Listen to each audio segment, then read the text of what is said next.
Shopify grows your business no matter how far or big you grow. Shopify is the global commerce platform that helps you sell at every stage of your business. Whether you're selling your fans' next favorite shirt or an exclusive piece of podcast merch, Shopify helps you sell everywhere. Shopify powers 10% of all e-commerce in the U.S. Allbirds, Rothy's, Brooklinen, and millions of other entrepreneurs of every size across 175 countries. Plus, Shopify's award-winning help is there to support your success every step of the way. Because businesses that grow, grow with Shopify. Sign up for a $1 per month trial period at shopify.com/income, all lowercase. Go to shopify.com/income now to grow your business, no matter what stage you're in.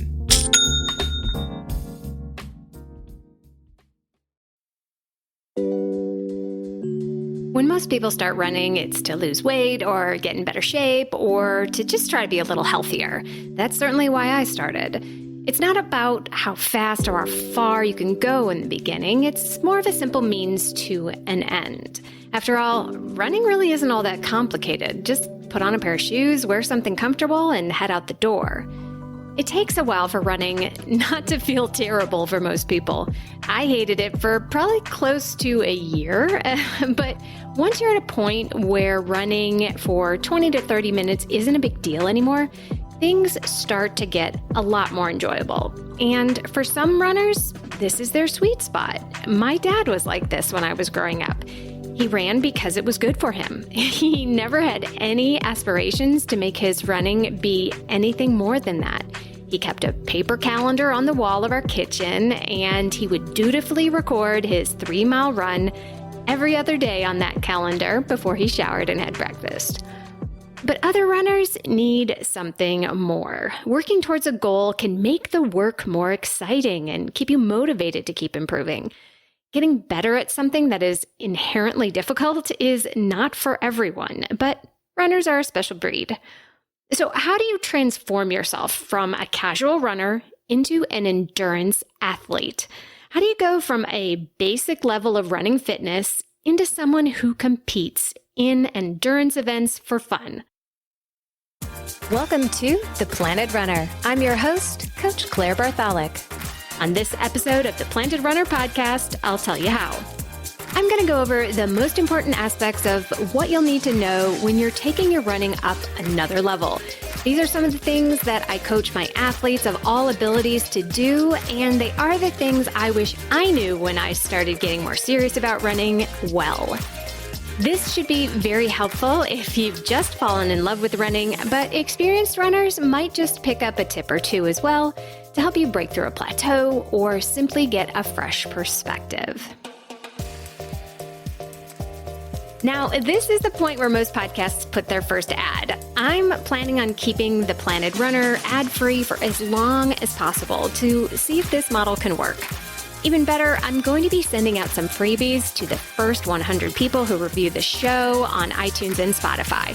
I'll explain more details at the end of the show, or go ahead and check out the show notes now.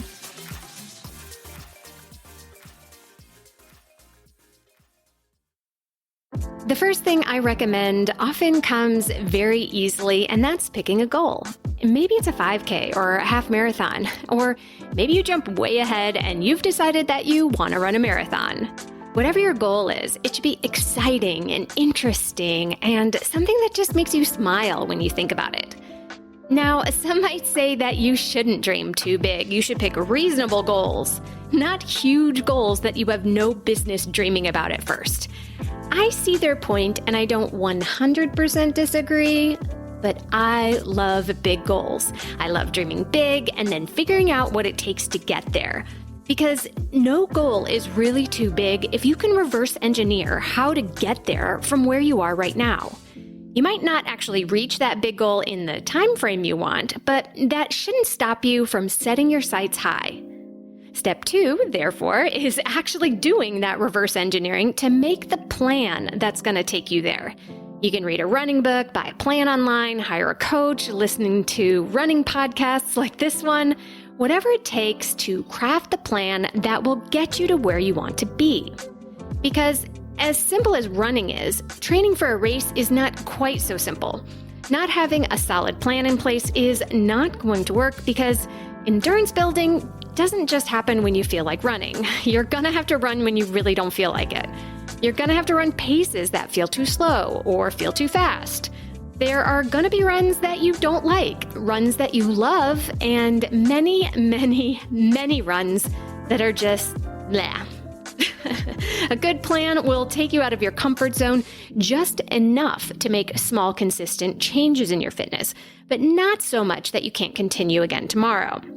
It will include rest days and gentle running days. It will include speed days and long runs. And it will also include all the non-running things you'll need to do to support your running, like strength training, mobility, and drills. It will also teach you what you need to eat and drink to fuel like an athlete. And if you're really lucky, your plan will also help you with the mental challenges that will most certainly come your way. Now, there are a lot of details to your running plan that I plan to go into throughout the life of this podcast and that I cover on theplanedrunner.com. And certainly my methods of training endurance runners are not the only ways to train. But there are some fundamentals that are relatively universal, which all need to be adapted to you as the unique individual that you are. Once you've got your way mapped out, you'll want to do your best to be consistent, yet not perfect. Yes, I'm telling you that it's critical to have a plan, but it's not critical to follow it perfectly. The idea of perfection is an illusion anyway, but let's say you could actually follow a 12 to 14-week training plan perfectly every single day. That means you never miss a run, you never get sick, you're injured, you do all the strength, mobility, rest, and more. You hit every pace just where you should every single time. This is pretty much impossible to do, but let's just say that you can. What this means is that you are probably making huge sacrifices in other areas of your life to never miss a single day. It could also mean that you are ignoring your body's signals and running only because the schedule says to, not because you really should be. A plan should be your guide, not your leash. And by the way, if you're hitting all your paces perfectly every single day, that can mean that you've set the bar too low and you need a bigger challenge. So have a great plan, but be flexible and adapt. There is no hood like parenthood. When you meet a fellow parent, you just kind of get each other on a whole nother level. Hi, I'm Kanika Chadda Gupta. I'm a former CNN journalist, mom of 3, including twins, and host of That's Total Mom Sense, the podcast. I interview change makers on their life lessons, legacy, and superpower of intuition, aka their mom sense and dad sense. I've had some pretty amazing parents on my show. Hey, what's up? I'm Kelly Rowland. Hi, this is Chelsea Clinton. It's me, Bobby Brown. Can't wait to share my story. Episodes release every Thursday. Subscribe wherever you listen to podcasts and on YouTube. Join my tribe at thatstotalmomsense.com and follow me on Instagram at Kanika Chadda Gupta. I'm thrilled to be on this journey with you.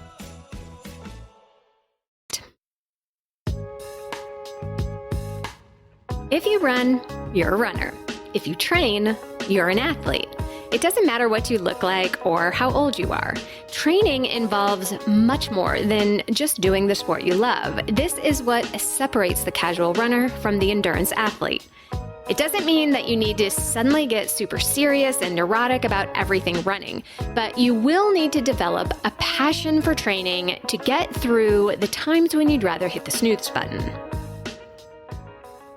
One way to fire up your passion is to create mini goals that you can reach to get a shot of accomplishment. If your dream goal is a marathon, try training for a 5K first and see how you like it. If this is really for you, the smaller race will get you even more inspired. Creating mini goals also helps you break up big goals into manageable pieces. If your goal is to run a 100-miler, that will take a lot of training without a lot of reward for a very long time. So get your accomplishment fix by scheduling shorter races into your buildup. This works for everyone, whether you are brand new to racing or a multi-year veteran. Your mini goals don't have to be races if that's just not your thing. You could set mileage goals, speed goals, vertical gain goals, or just running around your block without stopping. The list can go on and is only limited by your imagination. Once you've got a few mini goals in mind, you'll want to zoom in even more. Create micro goals. What are the things that you need to do each day in order to reach those goals? You know, they say an elephant is eaten one bite at a time, so get out a piece of paper and write down exactly what those bites are for you. In my years of podcasting, I have asked hundreds of guests, from Olympians to scientists, what they would tell themselves if they could go back to when they first started running. The overwhelming answer is to slow down and enjoy the process. Most of them quite literally meant slow down the paces, since running too fast, especially on easy days, is the fastest way to ruin your training. But we also want to slow down and enjoy the process. Races can be amazing, and they're wonderful guiding lights in the distance. But they are brief moments in your life when compared to your training overall. You are not going to enjoy every second of becoming an endurance athlete, but you should overall enjoy the process. As I reflect on what I can share to help you from my own running experience and from the hundreds of athletes that I've coached, here are 12 things that stand out to me. This list is by no means complete or exhaustive, but my hope is to help shed some light on what this journey can be like. Here goes in no particular order. You don't have to like it at first or all the time. There will be a lot of days. You don't have to do everything right, especially at first. Just go out there and do it. Being okay a lot of the time is better than being awesome occasionally. We're all in a rush to have massive change, yet the best way to have real progress is small, consistent steps over time. You'll feel really good when you stop. Running alone helps you process the things in your brain. Running with others helps you feel connected and valued. There is always someone faster than you and always someone you are faster than. Even if you are dead last, you are faster than those who aren't running. You will be humbled by the work, the setbacks, and not meeting your own expectations. You will build confidence by the achievements, which are made more meaningful from the work and the setbacks that got you there. And finally, challenges that were once unimaginable become part of your daily routine. Did you notice that none of those involved losing weight or getting in better shape or getting healthier? Yes, those things might happen as well, but they start to become nice side effects, not the main purpose.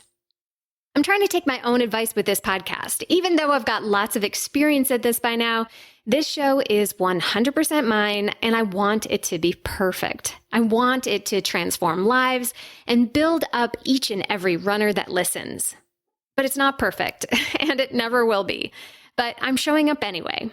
My plan is to be consistent and create value for you in every show. My mantra for this year has been coach in everything that I do, so I am giving away everything. Every Instagram post, every blog post, and now every episode of The Planted Runner is inspired by you and how I can help you run your best. One of the critical pieces of performing your best at anything in life is the mental side. I am fascinated with mental strength techniques that actually work, and I've developed mental strength workouts for all of my athletes. So what I'd like to do here on the Planted Runner podcast is to share one quick tip that you can use to strengthen your mind every episode. Some of them will be classics that you're probably already using, and others will be something you've never tried before. And just to make things more fun, I'm going to give myself just a minute at the end of each show to explain it. I hope you like it, and you can use these techniques to build up your mental muscle. And now it's time for the Mental Strength Minute. Fortify your mind in 60 seconds or less. The first place I start with every athlete is, what are you trying to do with your training? Usually the response is a goal time in a goal race, a result they've never achieved before. While results goals can be incredibly motivating, they can be equally devastating if you don't achieve them. So while I'd never tell you to give up on those results goals, you should put them aside almost as soon as you've made them. A far more productive mindset is to focus on the steps that are most likely going to get you there, or the process goals. Some examples of process goals are not skipping your strength training, having grace with yourself when you don't do what you've hoped, or following your fueling plan on race day. Or how about slowing down your easy runs to get true recovery, eating carbs and protein after your runs, and prioritizing sleep. I challenge you to make a list of at least 5 process goals that are necessary to get you to the results that you want so much, because no matter what we do, we're not entitled to get the results, but we can control the process.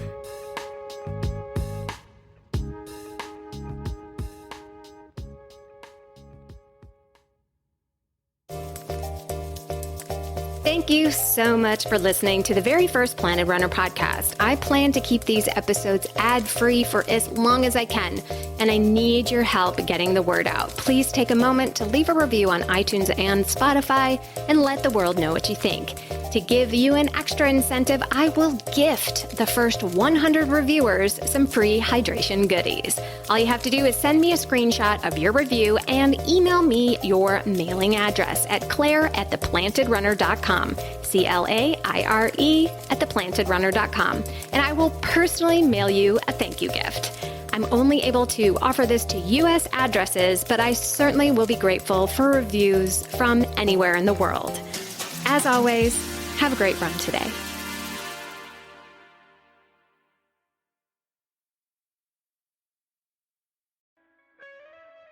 Hear Her Sports is a podcast for everyone who loves stories by and about women striving to improve and make a difference in their lives.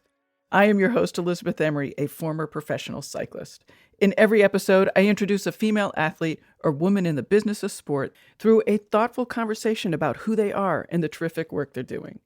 My guests and I explore the glorious and frustrating issues in sports, history, equity, training, nutrition, and so much more. Join us for inspiration, for community, and for love of being a strong, athletic woman.